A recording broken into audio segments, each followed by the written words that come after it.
Welcome back to the Metal Exchange. Justin and Chris back again this week doing something really unexpected, covering the unexpected from Beautiful Sin, an album that came out almost 20 years ago to the day, May 19th, 2006. A curveball to say the least, but one heck of a listen. So we will talk all things Beautiful Sin momentarily. But before we do, how are you, my friend?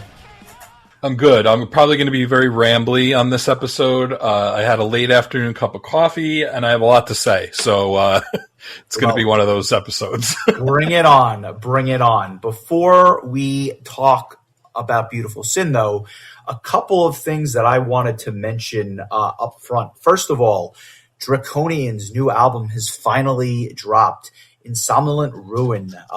This is a beast. A lot of people giving this high praise. A lot of people happy that the former female vocalist now back in the band. It's just kind of an album that from top to bottom is really dense. It has that doomy death sound, but for some reason really attractive. Reinforces my desire to see them live on so many levels. I'm just hoping at some point I can get to see them. But I had a really enjoyable few listens with this album. And then an album that Knops actually brought to my attention. I had not heard of these guys. The band is called Karma Njaka. They're a Swedish band, and they came out with an album called Diamond Morning. I am not typically a gent guy. This is genty prog metal, to say the least, but it's really well done, and the songs are actually quite good. So it scratches that itch if you're a fan of that style or looking for something a little bit different in the prog space. But both of these are albums to check out. I'll certainly post songs this week from both. Beautiful. I actually did listen to the first album that you mentioned. Draconian? Yeah, and it was good. I liked it. I get not my typical favorite type of music, but in the right mood. I really like the dichotomy between the vocalists.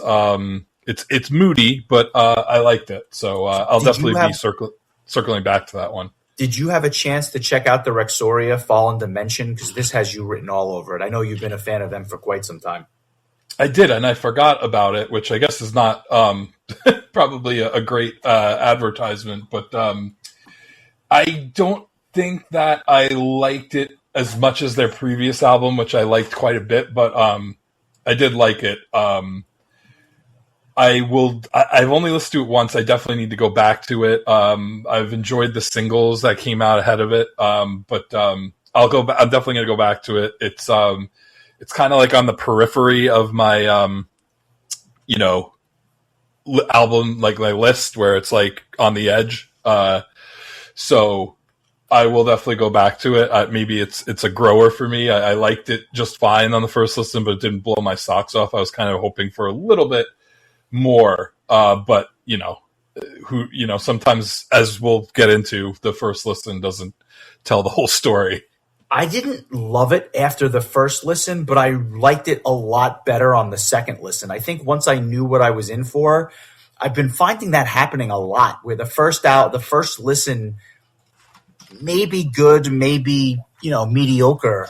But then when I kind of expect what I'm about to listen to, I mean, I don't know it that well by the second listen, but I know it well enough to be like, oh, I'm picking up things that I didn't hear the first time. That's been happening a lot for me lately. So I don't know if that's a sign of things to come or what, but really, I would not sleep on the album. I would absolutely give it another listen. I fully plan on doing it. I might even just do it tomorrow. There you go. I like it. Anything else catch your ear of note? Well, I mean, I have to say, I'll give credit where credit is due. Glenn from Prog Power made a post recently about the new Xandria single called The Shannon's Home. And he basically said, for those who thought that the Annette era of Nightwish was the prime era of Nightwish, you're going to want to check out, the current formation of Xandria. And this song particularly sounds like it could have been pulled right off of, Imaginarium or the album that preceded it that's escaping my brain right now, Dark Passion Play. Just it hits all those notes, and I think Amber's vocals are like less operatic the way that Tarya's were. It's a little, I think she's kind of in between like Floor and Annette for me. I don't think she's like a full on like pop style singer, but I don't think she's like on the Floor level either. So I don't know, but I feel like they've just been consistently making some good music, and I think that this continues the trend. And I know a lot of people are not super psyched about what Nightwish has been doing lately, and so maybe this kind of will fill that void for a lot of people. But I really enjoyed this new single and definitely recommend giving it a shot. And I want to hear your thoughts on that, but quickly, I just also want to mention that as a follow-up to last week's episode, I grabbed the next single from the upcoming Armored Saint album, Emotion Factory Reset. The song is called Hit a Moonshot, but then I haven't had a chance to listen to it yet, so I'll circle back to that one. But yeah, and I guess one other thing I'll mention quickly is that Dragon Force released a music video for the song Burning Heart. It was a song that was on their last album, but if you had the 2-disc special edition version, they did a couple of alternate versions of the songs from that album with guest stars, and it just so turns out that the guest vocalist on the song Burning Heart when the album was released 2 years ago was none other than Elisa White Glues, who now is part of Dragon Force. So it seemed like it was the right time, I guess, for them to release that version of it. You could also check out the Astro Warrior anthem featuring Matt Heafy and Nita Strauss, and Doomsday Party featuring Elise Rid from Amaranth. But if anybody was curious of what the Dragon Force with Elisa sound is going to be like, I felt like it was kind of convenient that they were able to pull this one out, make a music video for it, and give people a sense of what to expect. But it appears that she's already been playing shows with them, and so there's some raw footage out there on YouTube. But I don't know. I think it might breathe a little life and excitement into a band that I think some people might argue has been a little bit stale. But yeah, I just wanted to mention those 3 songs in particular. Yeah, lots to chew on there. I'll start with the Xandria and just say I thought the song was really, really good. That is my favorite era of Nightwish. And so when I hear something that harkens back to that, I'm all in. I thought it was a very good song. Again, not something that you haven't heard before necessarily, but very enjoyable. Just jumping ahead to the Dragon Force. Listen, I mean, we covered the debut album. We're probably due to cover another one of their albums in the not so distant future.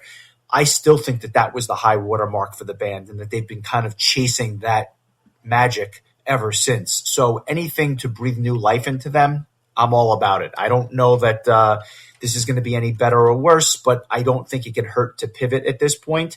Maybe they get some renewed energy there. I don't know. I like her clean vocals, so we'll see. I can't say anything about it. I have to hear that version of the song. I don't think I've heard it, so I'm curious to hear it now. Yeah, it's interesting. I'm more excited to see the band in a live setting, I'll be honest with you, than additional studio recordings with her on board. I feel like that's really going to be the measuring stick for what the band is going to be going forward. And I wonder if it's maybe, eventually going to lead to, Mark Hudson stepping down, because I don't know.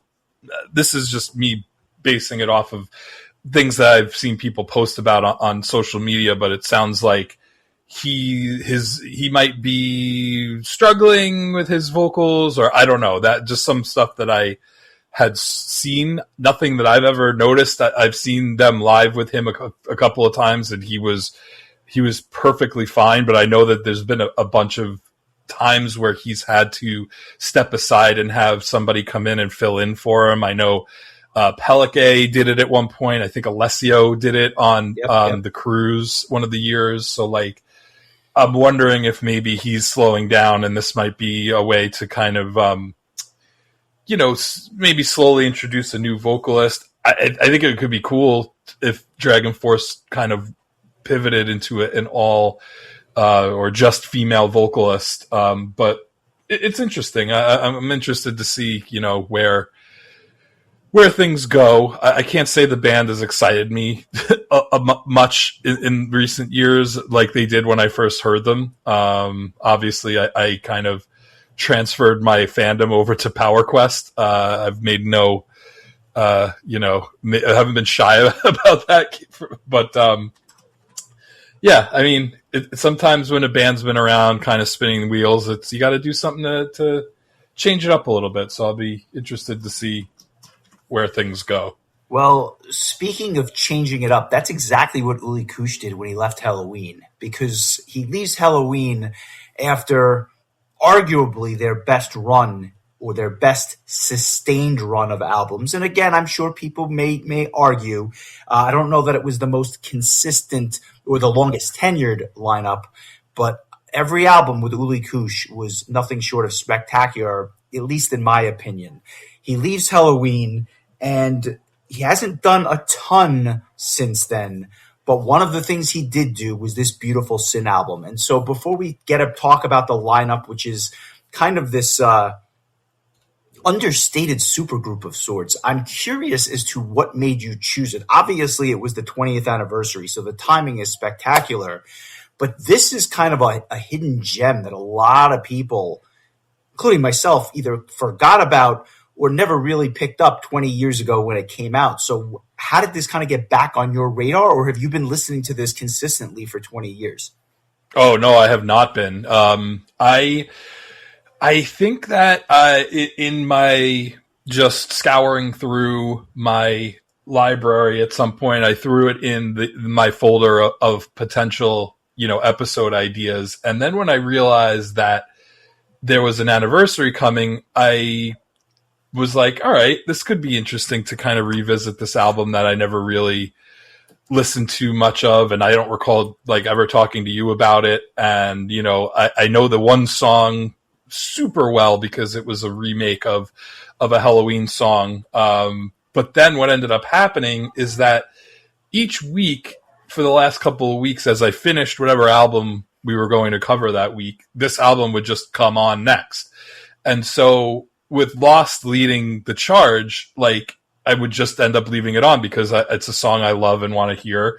And I would end up just leaving the album on. And what ended up happening is that over the course of the last 2 to 3 weeks, I ended up listening to this album like a dozen times. And I almost never prepare for an episode by listening to an album that many times, but I just enjoyed it so much that I looked forward to putting it on each morning and listening to it and really getting a feel for each individual song and finding little things that remind me of Halloween or Master Plan or whatever.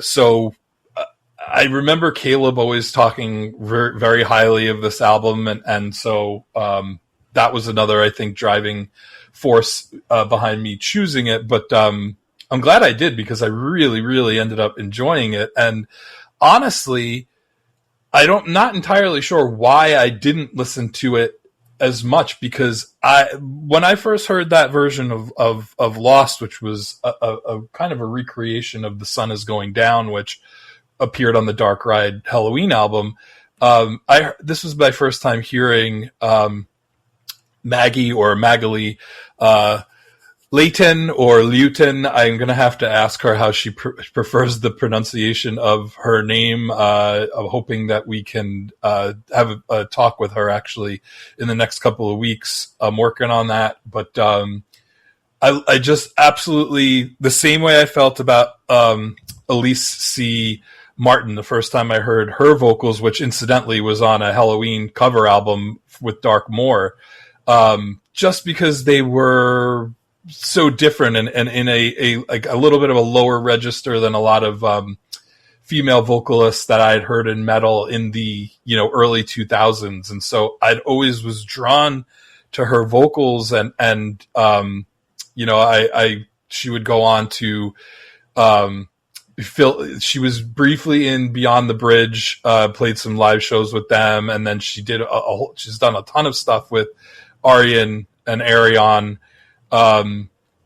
So yeah, I've always been a big fan of hers, and so anytime I see that she's on something, I tend to look to go listen to it. So scratching my head as to why I didn't listen to this album more, but again, there's so many of those albums that exist that sometimes it's kind of hard to know where to start. But I'm glad. I like you had no idea that two of the guys from Pagan's Mind were a part of this.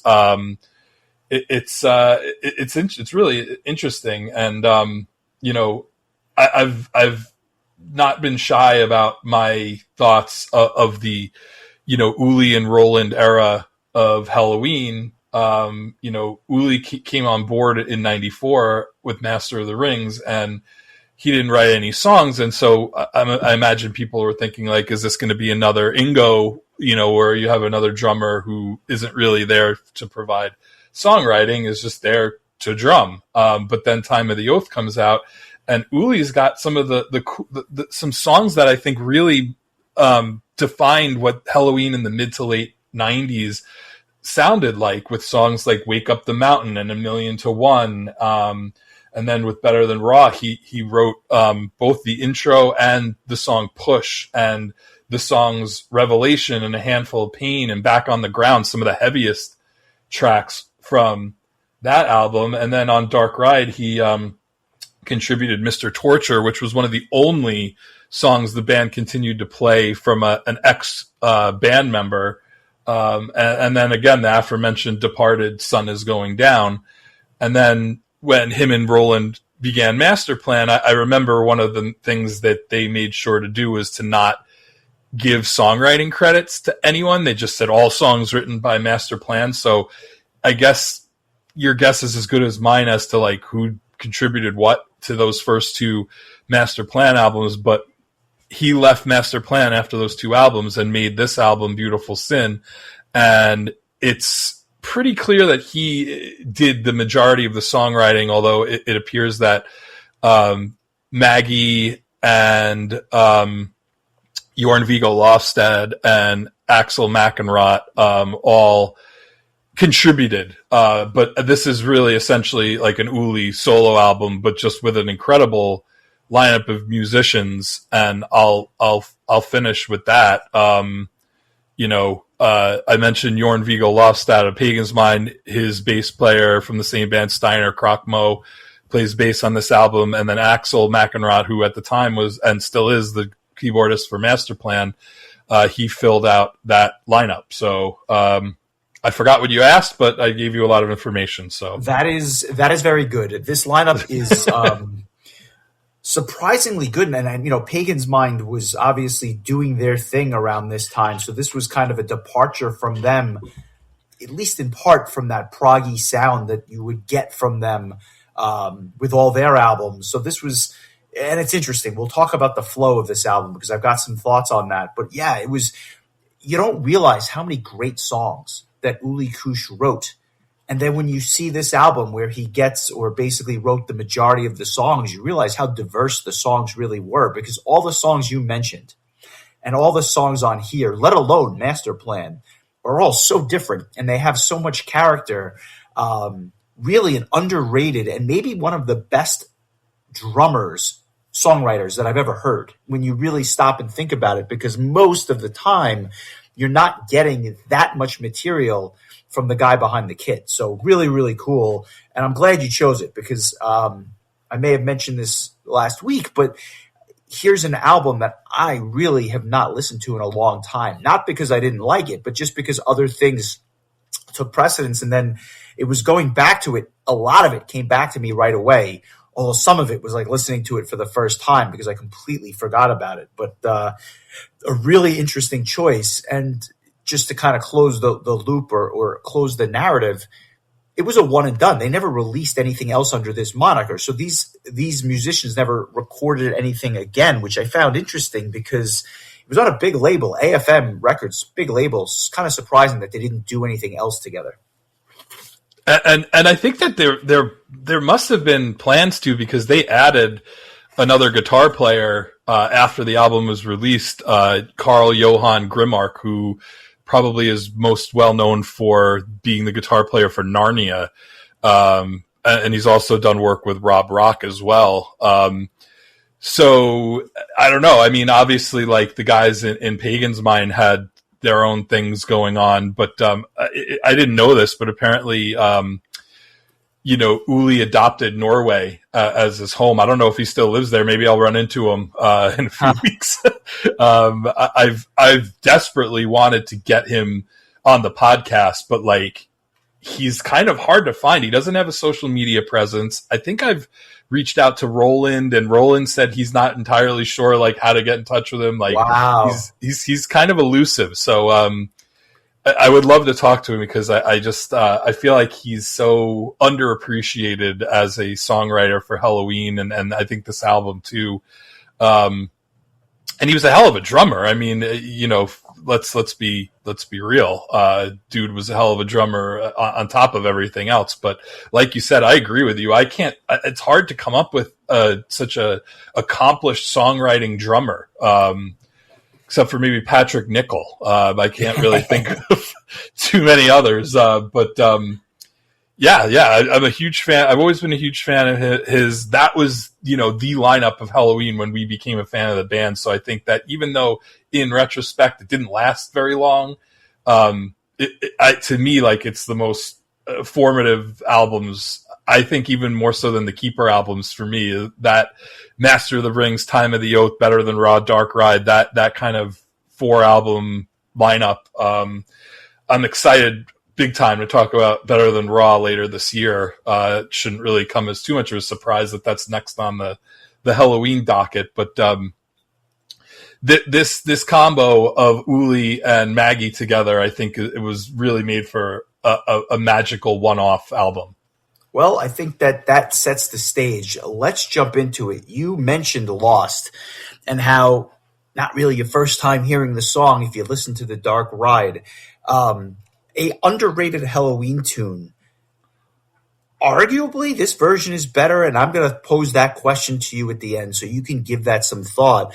But that simple riff that permeates this track is so damn catchy. And then when you add the powerful vocals to it, and you alluded to this earlier, but at this time, a lot of bands were doing the soprano thing. And so to hear a female singing at a little bit of a lower register was really refreshing. You get a little bit more of it now. Nora with Battle Beast comes to mind and things like that. But the reality is this was not the most common style for the female-fronted bands at the time, but it lent itself very well, especially to a track like this. What I never noticed, at least in the past, was how impactful the orchestration on this opening track is. The verses are excellent. There's a real catchiness there. A little repetitive, but it doesn't overstay its welcome. And I think it's just a great opener that kind of sets the album's tone. I'm curious, if you had to choose, though, do you prefer it to the Halloween version, or do you, gun to your head, which song would you choose? It's easily this one, without debate. Yeah, I felt that way since I first heard it when it came out. I just was absolutely.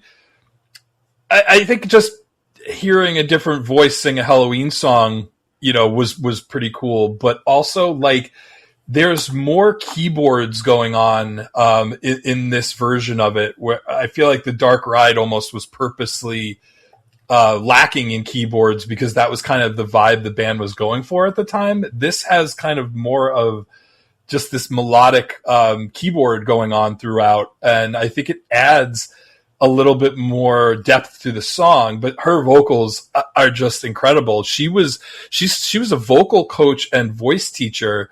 And she was raised in France and then moved to south of Belgium, where she's remained since then. And I have to just quote our friend Aryan, because, he said about her, I kept bumping into her name in different bands, and I was so impressed with her voice every time I heard her. I knew I'd like to work with her one day. She's just amazing. And if you've, purchased these recent Arion Blu-rays, she's in, I think, just about all of them. And, she's probably like one of the least well-known names, because it's such just a cavalcade of stars, with Hansi and, Tommy from Camelot. And like, there's just so many, outstanding names, notwithstanding Russell Allen and Damian Wilson, just these stalwarts in the genre. And she holds her own with these heavy hitters. So this was just such a wonderful, first time hearing her voice. And I was like, again, it doesn't make any sense why I didn't just go down the rabbit hole on this album. It was almost kind of like, okay. And the timing makes sense. 2006 was like, I was listening to American Idiot on repeat around this time, so, and not to mention, like, this was the same time as the Pearl Jam Renaissance that I was talking about a couple weeks ago when the Avocado album came out. So like, my head was just not in the game when it comes to metal. But again, this is why we do this 20 years later. We're celebrating this anniversary and get to go back and listen to it. But yeah, my goal going into this was like, find another song that will be your song of the week. Let's not make it lost, the song you've heard dozens of times over the years. And I stuck with that. I'm going to have a hard time choosing. There's like at least 4 or 5 songs that I really, really like, but I'm going to pass on this one as song of the week. I'm sure even for those who've never heard the song, they'll recognize it if they know the Halloween Dark Ride album, but really hell of an opening track and great way to kick things off, really just for the band in general. Well said. Great tune. I think I do like it better than the Halloween version. Not my favorite track on the album, though, because the next track actually takes the cake. This is not the original Dream. Track number 2 is even better than the first track. It has a similar cadence, but I love the guitar work at the beginning. The verses are exceptionally strong, and they're really crunchy once it gets going. And I love the layered vocals during the chorus. I think it's really impactful. It's uplifting, and it really just allows, the song itself just allows the vocals to shine through. And when you incorporate all of that with an instrumental section, which might be my favorite on the album, including that really exceptionally melodic guitar solo, I think it's the best all-around song on the album. So I'm going to make this my song of the week. And let's give it a listen. Then I want to hear your thoughts and see if this was in contention for you as well.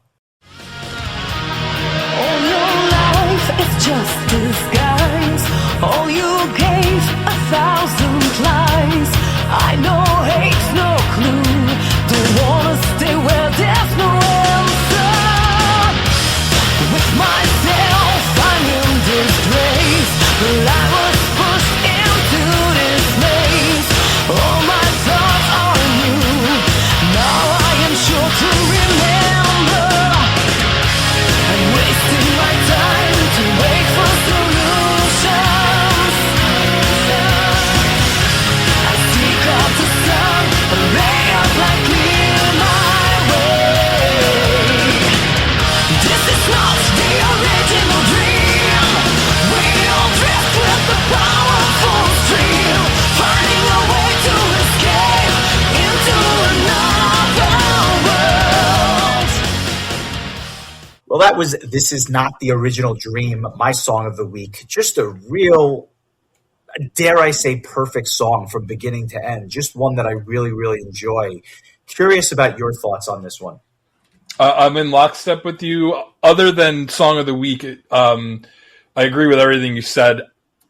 It's definitely was in consideration. Honestly, this and the next 3 songs, for me, were all really strong contenders. But everything you said is really spot on. I think that this, it's interesting because like Wikipedia, and granted it's Wikipedia, said that the band in general was heavily influenced by Halloween, but I get more Master Plan vibes, and that probably is more to do with just the proximity and time of, literally Uli was in Master Plan the year before, and the keyboard player from Master Plan is on this album. But I just think from like a songwriting standpoint, this song in particular sounds like it could have been a Master Plan song. I have to wonder like how many of these tracks he wrote and just didn't get used in Master Plan, and then they kind of got repurposed here. But yeah, this is an outstanding tune, and some of the versions have a version of the song sung in French, which is kind of cool if you want to hear a different version sung in Maggie's native tongue. Le Réveil Original, I believe it would be. Very good. Very good. Or terrible. Neither one of us would know the difference. Potato, as far as I'm concerned. Great tune. That I do know. And then you mentioned the next track, Take Me Home. This is another really kind of upbeat song. I love how at the beginning, the low end and the keys come together. And the verses have like an 80s movie vibe to them. Really upbeat and kind of faster than the songs that came before it. Chorus is quietly excellent. I'm not really sure that I ever realized just how good this song was. I remember it, but I don't remember it being as good as it was this week. The drums aren't revolutionary on this track, but I think they just hold the song together nicely. And then you get this quirky guitar solo that just retains the melody throughout. I really, I think I slept on this one a bit. I enjoyed this third track quite a bit as well. 100% with you on that one. Another song of the week contender for me. Love the chorus with the layered male vocals over Maggie's vocals. Really good song. I mean, I'm just going to sit here and tell you like every song is underrated because the whole album is underrated, like by me and others. But another really good tune. I like that both this and the previous track both open with a little bit of like a keyboard lick, just to get the ball rolling. Love that, because that's for me a great way to hook me into a song and really makes the song memorable. And so the guitars, even though they're done by Jorn Viggo Lofstad, really remind me quite a bit of Master Plan. And Jorn did actually contribute to the songwriting on this track, at least according to the Metal Archives. So really good tune. Maybe Jorn Viggo needs to do some power metal stuff because he seems to be pretty good at it. Yeah, I'll say. We get to track 4, I'm Real. This reminded me of something which I never picked up on in the past, but I want to turn it over to you. Your thoughts on this 4th track? Another awesome song. I'm almost afraid that I'm going to wait too long to name my song of the week and then miss my window. Let's see. I got to make a choice right now. Let me filibuster for a second while you think about it. Please do. This song screams a Net Era Nightwish, much like we were talking about Xandria earlier. Yep. This may as well have been on Imaginarium. The song isn't as heavy as the stuff that came before it, but the verses have some amazing bass lines. The chorus is a bit of a drawl to it, but kind of in the best way possible. And in addition to that Nightwish sound, I hear a lot of Kimberly Goss, the singer from Synergy, just in terms of the vocal stylings. One of the few other singers that were singing in that lower range around this time, or at least a few years before that. I like the key change at the very end. I thought that was a kind of a gimmicky but effective tool. My only knock on the track is that it's slightly repetitive, but it's so good that it almost doesn't really matter. Yeah, well said. You know what? Screw it. I'm making it my song of the week. I just, I did not make that Nightwish connection. And now that I'm going back and listening to it, just the way that, Uli plays the drums at the beginning of the track, it really does fit that Imaginarium style. And this came out first, so it looks like they invented that Nightwish style. So good for Beautiful Sin. This one's a little bit more of a mid-tempo song, similar to Lost, whereas the previous two tracks were a little bit faster, but really, really great tune. And I think that the chorus especially really highlights Maggie's vocals. So let's give I'm Real a listen. I'm not going to lie, the next track, Spark of Ignition, also was on the list too, but I think this is a really good choice and a kind of a nice counterpoint to your song of the week. So let's give it a listen.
That was I'm Real, your song of the week. And you made a very astute point when we were, kind of listening to the track. Why don't you tell everyone what you noticed? Because I happen to agree with you 100%. At the end of the chorus, there is a guitar riff that is 100% the guitar riff from Enlighten Me from the debut Master Plan album. And for all we know, Uli wrote the riff for Roland, and and so he was just reusing his own riff. But I couldn't help but notice that even though, like you said, this is very Nightwishy, that there is, I think, even some of the drumming too. This almost feels like the alternative version of Enlighten Me in a lot of ways, and I wonder if that kind of gives away that maybe Enlighten Me was a song that Uli had more to do with than Roland, but who's to say? But outstanding tune, and they're not slowing down with the Spark of Ignition, which was one of the songs that I consistently had stuck in my head because of those like almost druid like O's that I think would be really fun to make crowds sing live. I think this would have been a fun live track, but it's a catchy tune too, and I think picks up the pace a little bit more after the last song being a bit mid-tempo. So as far as those O's go, it reminds me a little bit of like the Wizard of Oz when they're storming the castle. Not quite as blatant as Metallica does on Injustice for All, but not far behind. What's interesting to me about this track, though, is when you get to like the fifth or sixth song of an album, that's really what makes or breaks you, because you know that the material up front usually is going to be solid. They want to put it so that it kind of captures the listener. But average to weaker albums can lose you around this point. And fortunately for them, this track does not lose you. It has subtle orchestration that adds a lot of depth to the character. But it also allows the vocals to flourish quite a bit. And I think that when you combine that, with some of the other things that are going on here, including like the quirky guitar solos and the fact that it's just different from the stuff that came before it, I think it makes for a very enjoyable listen. I think everything you said was spot on. This was at least credited to Axl as a co-songwriter on this one, which I guess kind of makes sense since there's a lot of keyboard chords and flourishes and things like that. I mean, in general, it's just a very keyboardy album, but these mid-tempo songs have really they hang with the faster songs like really well, and this is another one, and I think that one of Uli's strengths as a songwriter is that he writes really memorable choruses, and I feel like this was another one of them. And adding that kind of Wizard of Oz, OEOs gives it I think it makes it stand out from the rest of the album and have its own feel to it. And this was one of the ones I really, really enjoyed. I really want to just point out again that I didn't remember any of these songs except for Lost. Like it might as well have been the first time I was listening to them because I really had no recollection of them whatsoever. But it really just struck like every song struck a chord with me in these last couple of weeks. I'm really, really glad that I chose this because I'm not sure I would have ever listened to it this much otherwise. Well, up until this point, you've gotten to enjoy 5 melodic power metal tracks in a row.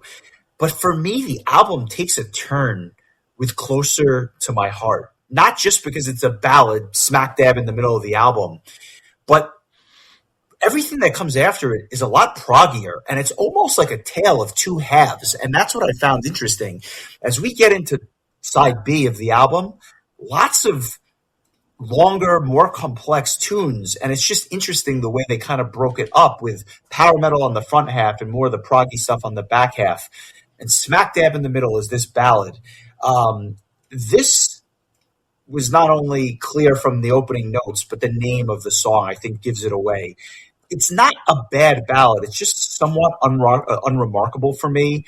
I hear quite a bit of Nightwish on this track as well.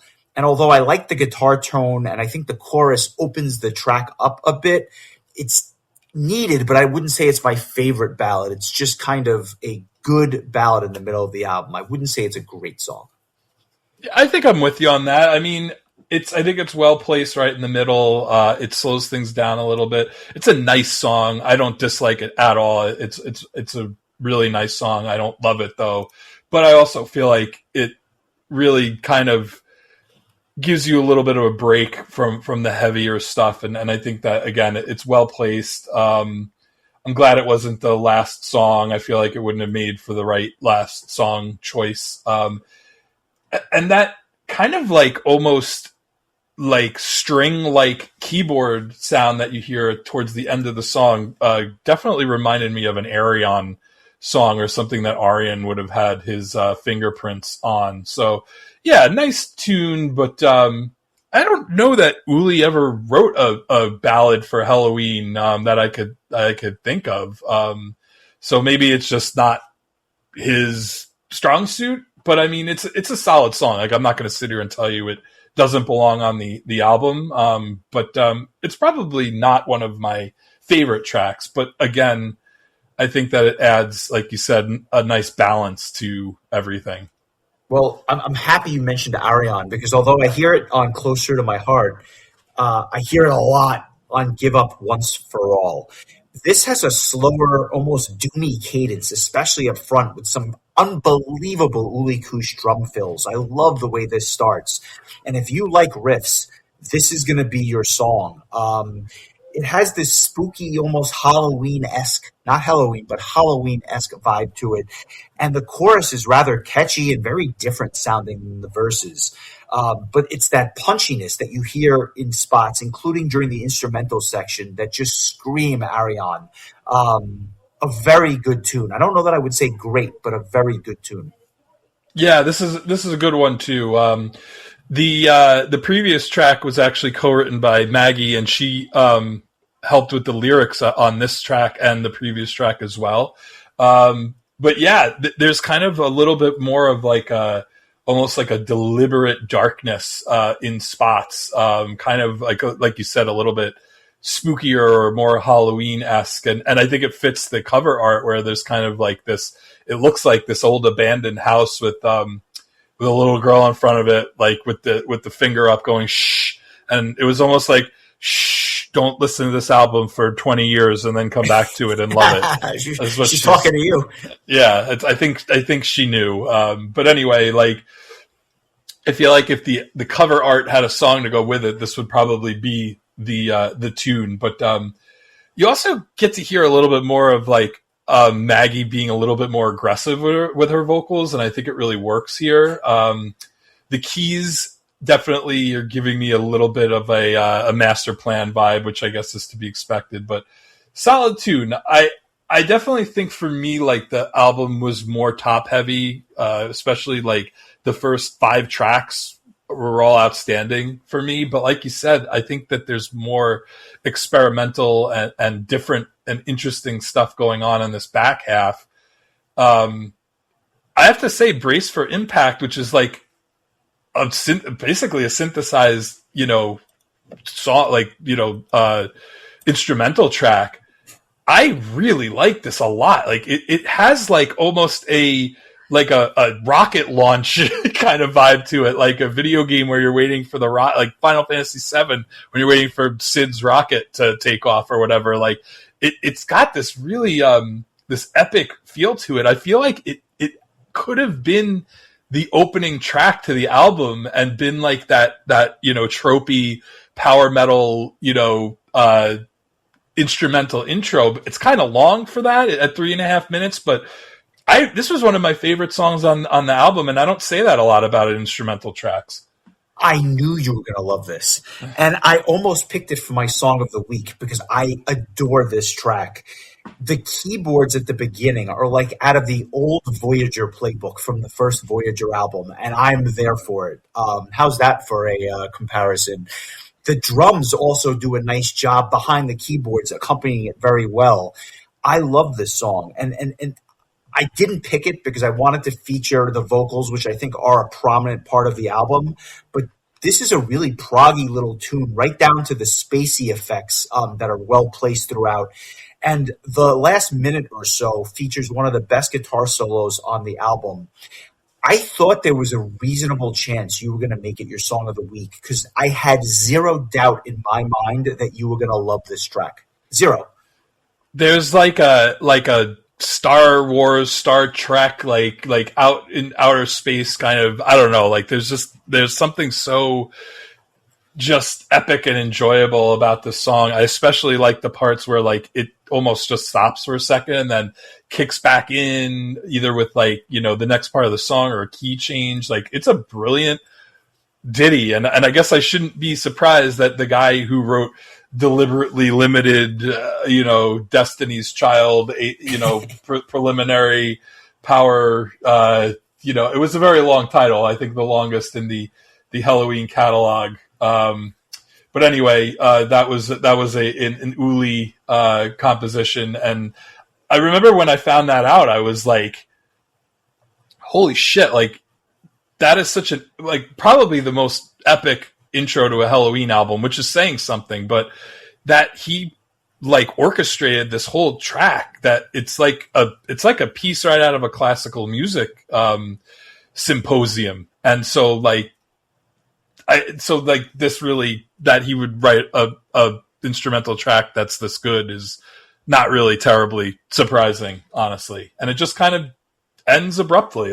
And it's interesting because I feel like it's like Peck Vogel, Unlucky Fellow, which is the next track. It's almost like I feel like Brace for Impact deserved to intro a better song. Not that this is a bad song, but hearing Brace for Impact before, This Is Not the Original Dream or Take Me Home or even Lost as the intro track, I think would have really fit really well to have that kind of spacey vibe, and I'm wondering if the Pagan's Mind guys had anything to do with that vibe, leading into one of the heavier hitters. Whereas I think Peck Vogel is one of the quirkier songs on the album, especially the lyrics as well.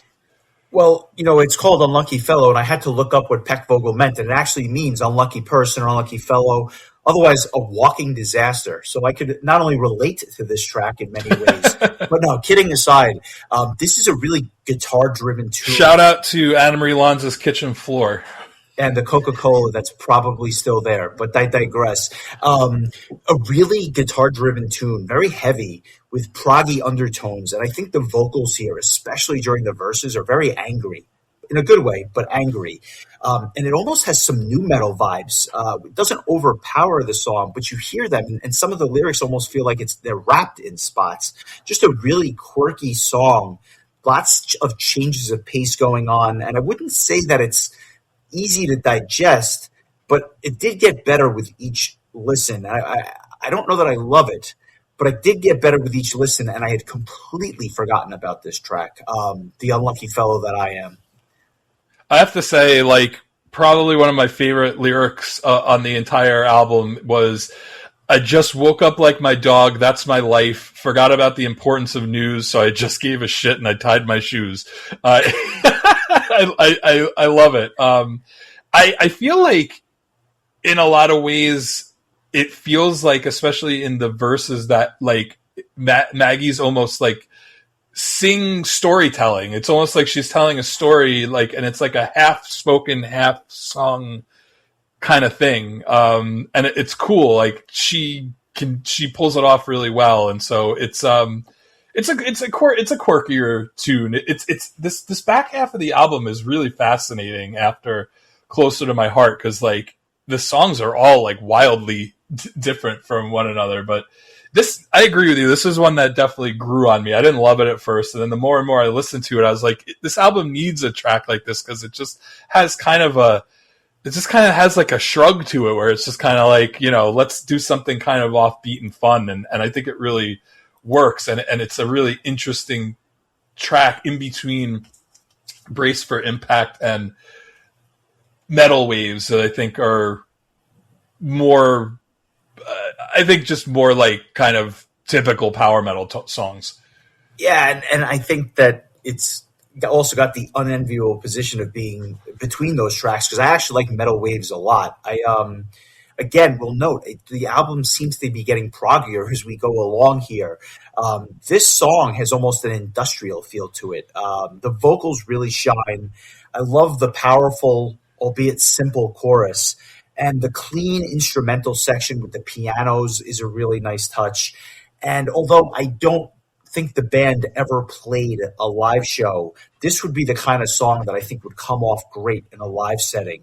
I like this song so much, I almost made it my song of the week. I won't say it's their best tune, but it did become a favorite of mine throughout the course of the week.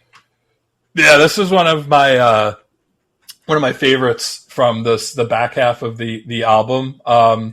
I mean, it's essentially like the last, like, you know, full song with vocals. But it's a really strong song. I think that of all the songs on the album, this one might have the most master plan vibe to it.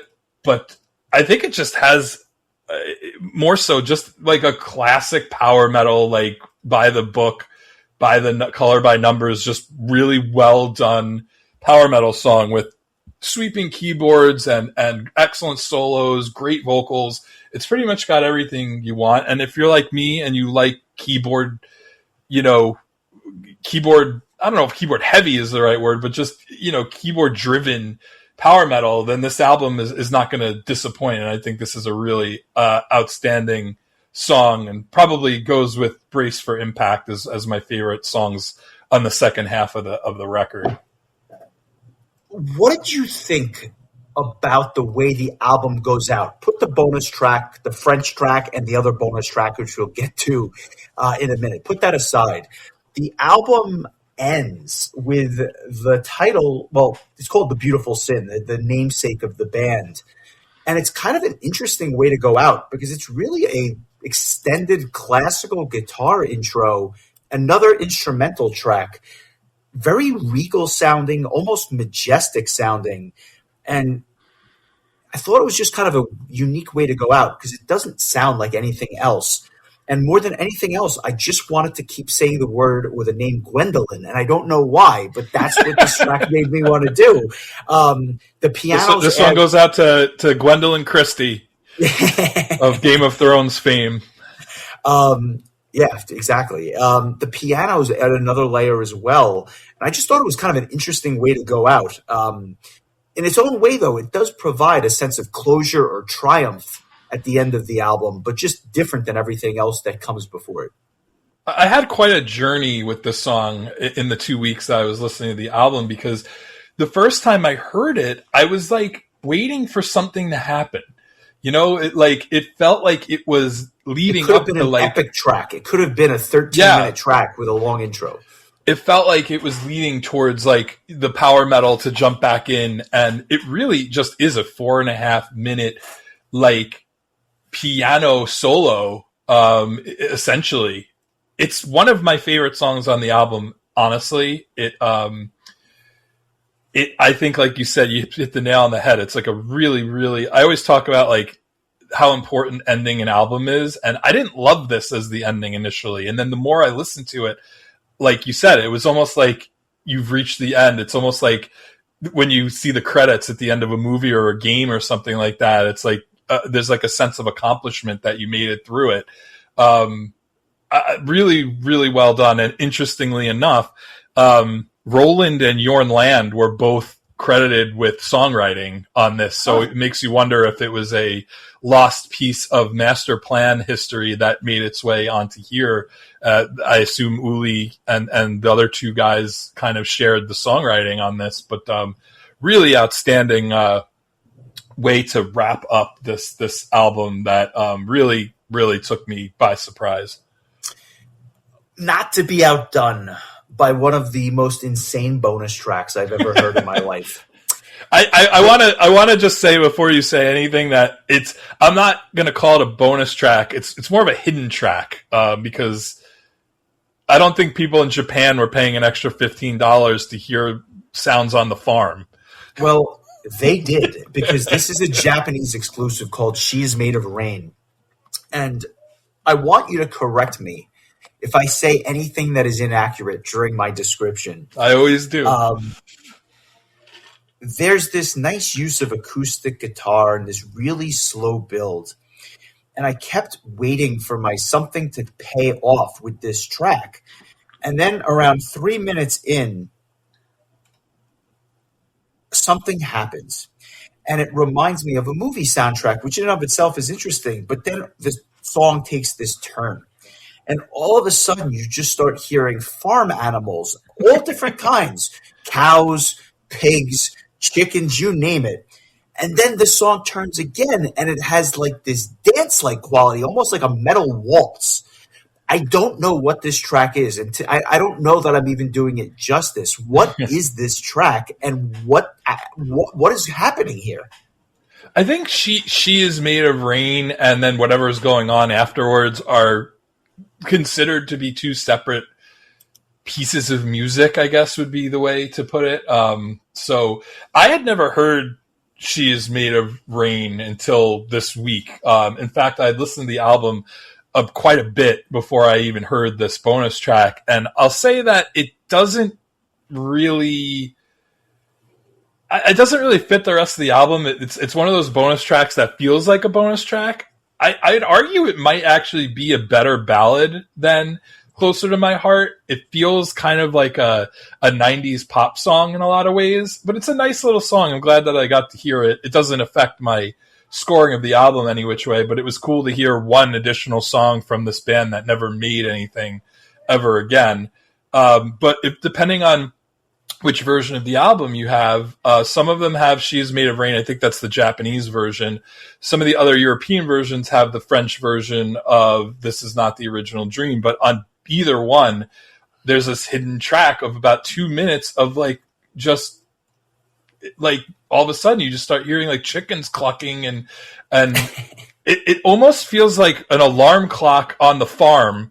Because like there's like cock-a-doodle doing, but there's also an alarm, which I feel like we don't need both of those things. One will do.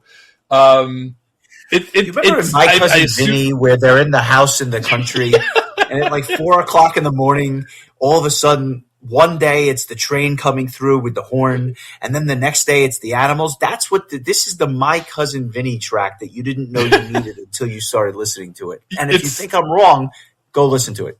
I wonder if Tommy Hansen was just having a little fun at the mixing board and was like, let's just throw this on the end and see if anybody notices. I mean, 2006, I think the art of the hidden track had pretty much ran its course at this point, but very, very random and pretty hilarious if you get a chance to hear it. I do not know if you had just the version of the album with the 11 main tracks, if this makes an appearance on it, or it's only a hidden track that's tacked on to the bonus editions of this album. Sure, it's only on the bonus edition. very, very interesting and very strange, but but also, I feel like it's not particularly out of sorts for these guys were always kind of jokey kind of guys. And so I feel like when they had a chance to throw something silly in, they would take the opportunity to do so. I think, I don't know. I think of all the funny tracks that Toby has written with Ed Guy, like Life and Times of a Bonus Track, and the song, The Ode to England, where literally the chorus is England's got Steve Harris. Truer words never spoken. So yeah, interesting. Honestly, I was excited to talk about this album, but I knew once the chickens got involved, I was like, oh, Justin's gonna have a field day with this one. So interesting way to end this album. I'll say, and I will not put that in my score. So let me just say that I'm not counting. No, this album's an 11 if you count the chickens. That just makes everything go up by about 3. I am giving it a 7.75. This is a very, very, very good album, and something that I probably would have never listened to again if it wasn't for this week. So thank you for selecting it. I like the cadence and the pacing on it, just because I feel like it is a tale of two halves, but both are charming in their own way. But to your point, that first 5 songs are really setting the table for what's otherwise just a very enjoyable listen from top to bottom. I struggled with scoring this one because there was a part of me that wanted to give it a 9, but I mean, I don't know that it really is a 9. But I will say, as much as I enjoyed Nightingale and Armored Saint the last 2 weeks, I enjoyed this a little bit more, and so I'm going to rank it accordingly. I'm giving it an 8.375. The Unexpected could not have been a better name for this album because it really was unexpectedly great for me, and it sounds like you enjoyed it a lot too, so that's great. I just my only regret is that they never did more, because I thought this was really the beginnings of something that could have been really great. But I feel like now that it's the 20th anniversary, it deserves to have a little bit of a spotlight shown on it. I hope that anybody out there who never even heard of this or never listened to it, I know that Rich managed to dig up his copy. He sent us a photo of that, so curious to hear what he thought. But for everybody else out there, curious what your thoughts are on this one. We still have one more Master Plan album to cover and a handful of Halloween albums, so we haven't heard the last of Uli on the Metal Exchange just yet, but this really just kind of makes me think of what could have been if Uli just had kept writing songs. There really isn't a lot from him after this for the next 20 years or so. So I just, I wanted to make sure that there was a spotlight on him in particular. I know that he's part of a band called Angels of Attack that released a couple of singles last year. But really, other than that, just looking through his list of things that he's appeared on, there's not really a ton of stuff. There's the Catch the Rainbow tribute album that he basically, I'm not going to say he wrote it, they were all covers, but he arranged it and had a lot of really, I think, had a lot of well-known people involved. I think Henning Basse did most of the vocals, but I think Andy Darris might do some vocals in there too. I mean, he released the album when he was still in Halloween, so there's a lot of contributions from his bandmates at the time. But that's really interesting. One of those albums that when I was running the Halloween site back in the day was one of those albums that I didn't own and never heard and was always curious because it was considered a Halloween adjacent album. So maybe one day we'll do a back-to-back of that and Shock Machine, which was Marcus's side project. And then there's another album that I completely forgot about, and tell me if this rings a bell for you, but the year after this Beautiful Sin album comes out, then another album comes out, and the band was called Ride the Sky, which, yes. You may have heard that before. And again, this was another Uli written album, but with a completely different, cast of members. And the vocalist is Bjorn Jansson, who is a Swedish vocalist. He sang with Beyond Twilight on For the Love of Art and the Making.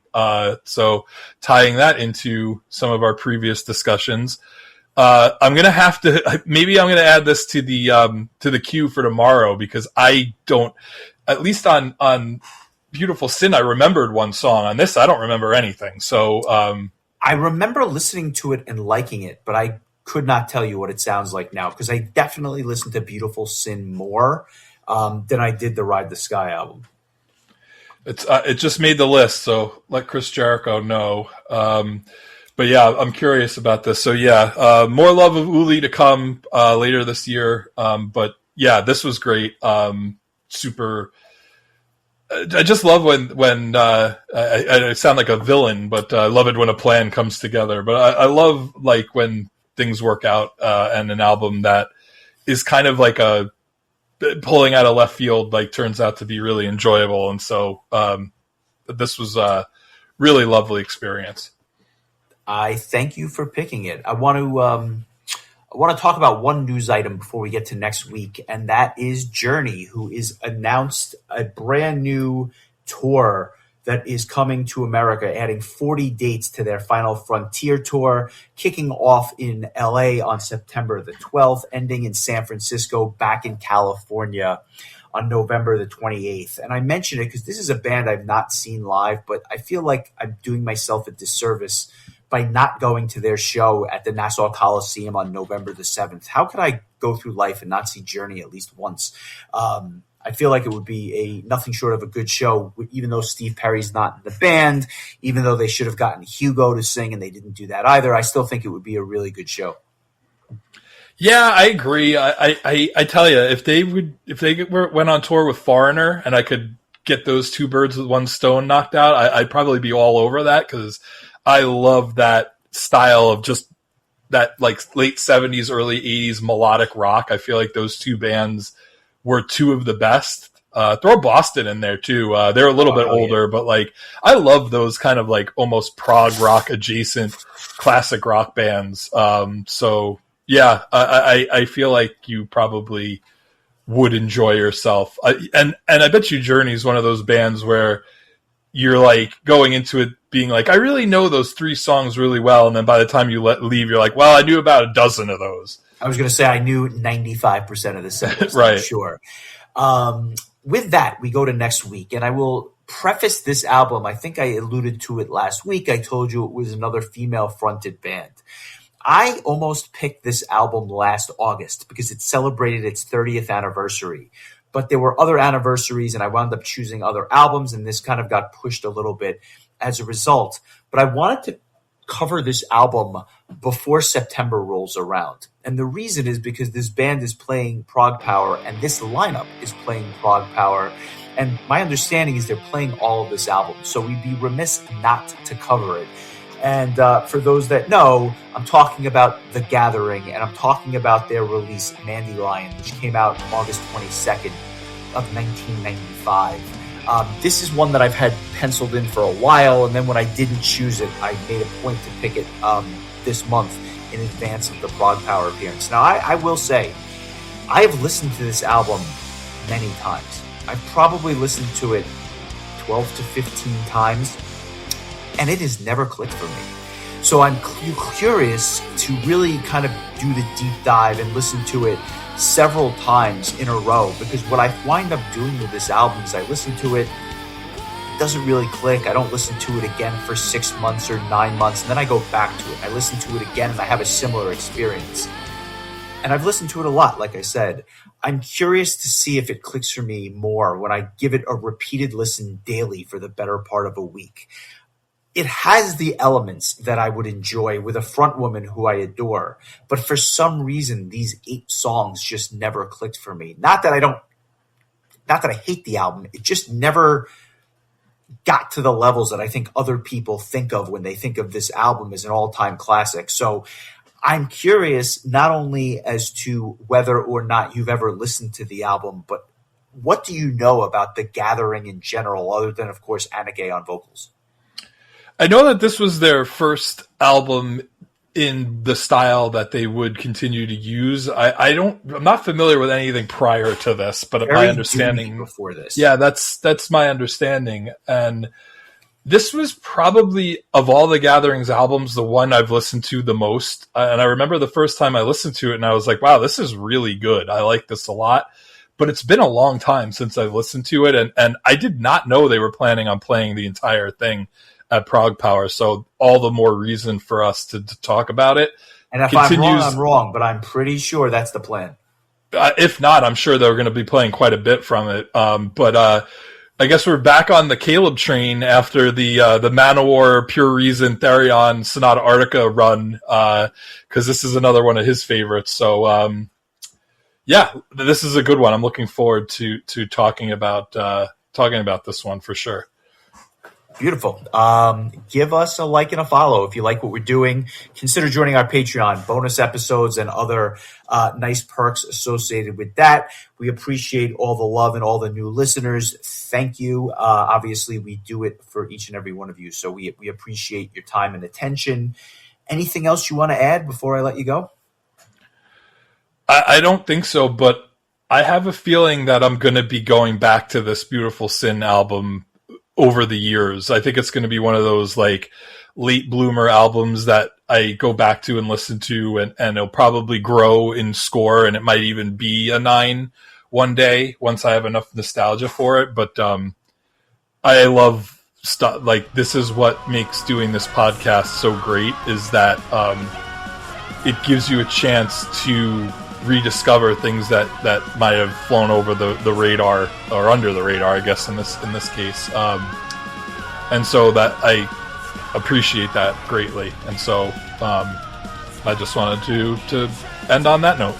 Well, enjoy the week, my friend, and I will catch up with you soon. All right. Take care, buddy.